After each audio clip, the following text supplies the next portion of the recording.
Caboose. How are you doing? I'm doing good. How are you? I'm doing so well. Good. I have not seen you actually since Christmas time. Oh, it's true. We've been really busy as of late. We have been. Yeah. And are you guys ready for your 4th of July sale? Oh, yeah. We got a lot of things planned. I think we're ready to go. I bet it's going to be a ball. Yeah. Oh, hi. Hi. This is my friend Caboose the Moose from the Old Cannery. Howdy. And I'm your Light Dental Studios Tooth Fairy. And I brought Caboose here because Caboose, we're doing something really awesome today. What's that? This video that we're about to show our friends, where Dr. Brown and Dr. Dunn had the Old Cannery in to talk about the history, about your guys' delicious hot dogs and fudge, and about all the things you guys do for the community. Oh, that sounds wonderful. Are you ready to see it? Absolutely. Here we go. Let's watch. This all started on Spanaway Lake in a little place called Enchanted Island. Really? On the north end of Spanaway Lake is a little tiny island. Yeah. Yes. And so Tony was a firefighter in station number 2 in downtown Tacoma. And back in those days, it wasn't like today with EMS and they went to car wrecks. The only time firefighters really did anything is when there was a fire. And so they had a lot of things that they were allowed to do in the firehouse. And he started reupholstering furniture in the firehouse and also at their home. And then that led into they took over their house, and other than their bedrooms and the kitchen, the rest of the whole house was a furniture store. and back then, my parents and Sherry's parents knew each other, so I was a supplier to them. I was young at that time back then, and so it was Sherry and her mom and her dad, and then they got to a size that this was a small island with probably 20 homes on it. And, you know, there was not any room for the people to drive on the island on the weekends, and they moved to what's called off-center furniture, which is off Center Street in Tacoma near the Humane Society, to give you an idea. Yes. And then the growth, and then the cannery building came for sale, and they wanted to grow, and they purchased the cannery, and so I've been a supplier to them up until Tony's death in 2001.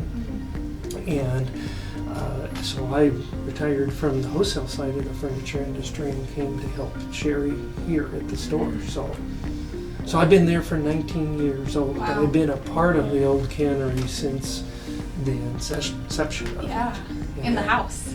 Tony and Ashley can attend to this. Back when he was alive, Saturday afternoon, the store's filled with people. He'd start his chainsaw up, start cutting logs, doing construction. Didn't matter who's around, you know, chips flying everywhere. That's what you gotta do. Sherry's like, Dad, you cannot do that. We have customers in the store. Tony started out with this. He took plywood, put it on the side of trucks, you know, just old box vans, and then parked them all over Tacoma. Sale today, narrow this way. You know, like Tony took all the signs once the advertising changed and got bigger, took the signs off the truck and then used those for flooring. And when we're rebuilding the building, because you're not going to throw away it's just a painted piece of plywood, you know, it's still a piece of plywood. How did the trains come about? Due to the train tracks being across the street, Okay. they always wanted to tie something in with trains. And so we had a good friend of ours by the name of Dave Crossman. He was a train buff. All of a sudden we hired Dave, and 3 years later we ended up with about 7 miles of mono railroad train throughout the whole store. And then we have an interactive train that's a little bit smaller scale in our kids area, where the kids can go up and push the buttons and start the trains. Right now we have 2 full-time people. That's all they do, is make sure every day those trains run. Wow. Because if you're a grandmother that brings your grandson up from Olympia or from Seattle or Auburn or somewhere, and those trains aren't running, we get in trouble. And JT is our current main train guy, and he dresses the part in the overalls and train hat every day. And then there's that fudge shop or Yes. shop. So how that came to be is Tony's always was a real woodworking type of a guy, especially with big logs. So at the Ryan House, which is one of the first founding, just like the Meeker Mansion is for Puyallup, the Ryan House is the same thing for Sumner. Well, there's a windstorm, and so this tree had fallen down in the middle of the road. And so the city called Tony and said, "You want that tree?"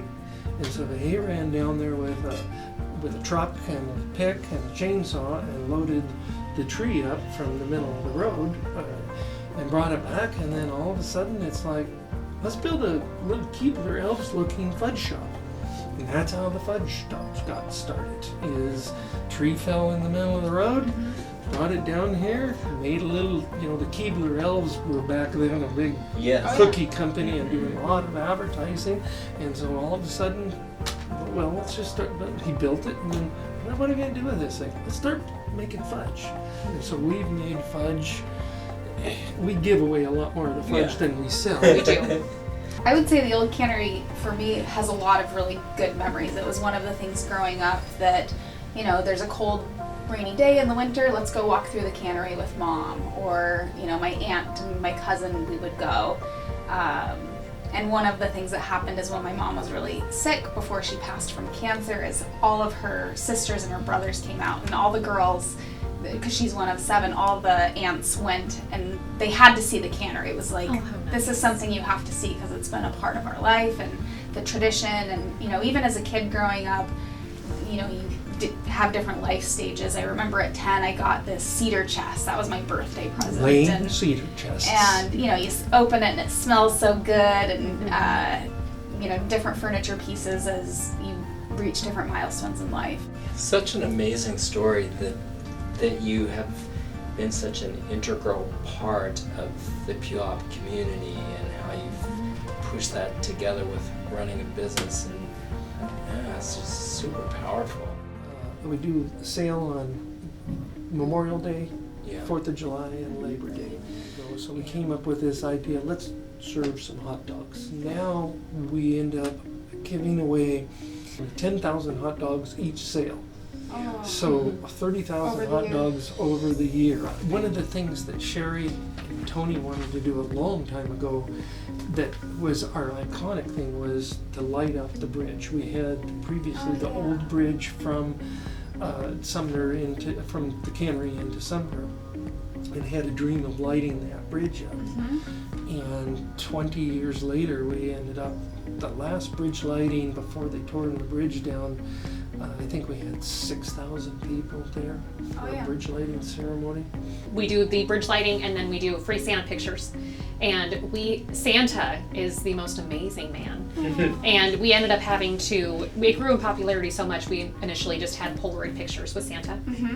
And now we're on we have beautiful digital photos. They're printed out in seconds, but it takes about 3 hours or so to get through the line. And Santa is he's spectacular, and he takes so much time with the kids, and so it's really worth it. But we have like a corral kind of set up in store so people can stand in line. It's like a Disneyland ride. It is, yeah. We take 7,000 square feet of the showroom away. It takes that much to do Santa Claus.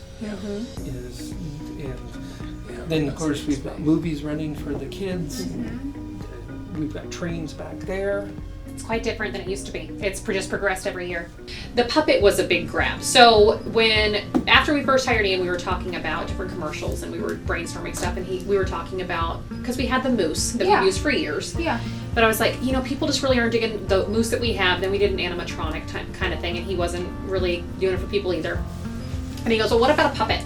And I was like, yeah, go ahead and find 3 different renderings of puppets and give me a cost analysis, and we can pick one. So I went down to one of the meetings. We have a weekly meeting, and I said, so we want this puppet.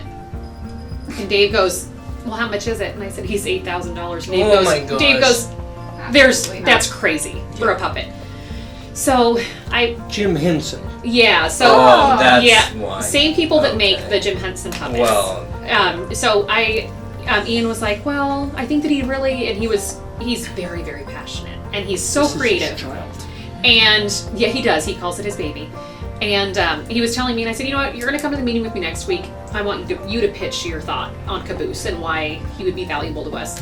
So Ian came downstairs and he pulls out the little pen that he's showing like a PowerPoint presentation and all the ways that we're going to be able to utilize Caboose. And Dave goes, I can't say no, I just order the puppet.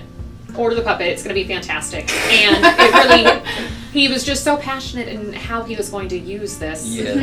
And he really has just knocked it out of the park. So yesterday we have a, not a campaign, but we're trying to get a very local company to bring a food truck to us.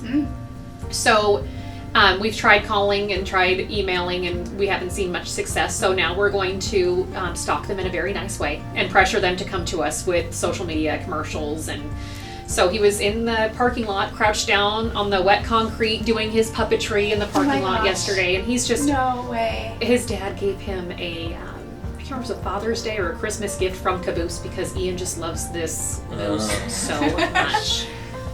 So yeah, we're hoping that Ian's going to be our next lifer, that he's going to stay with us for the rest of his life. Great. So I love that. Ashley first started with us as the Easter Bunny, standing on the my road. God. yeah, With the that was my sign first going. job.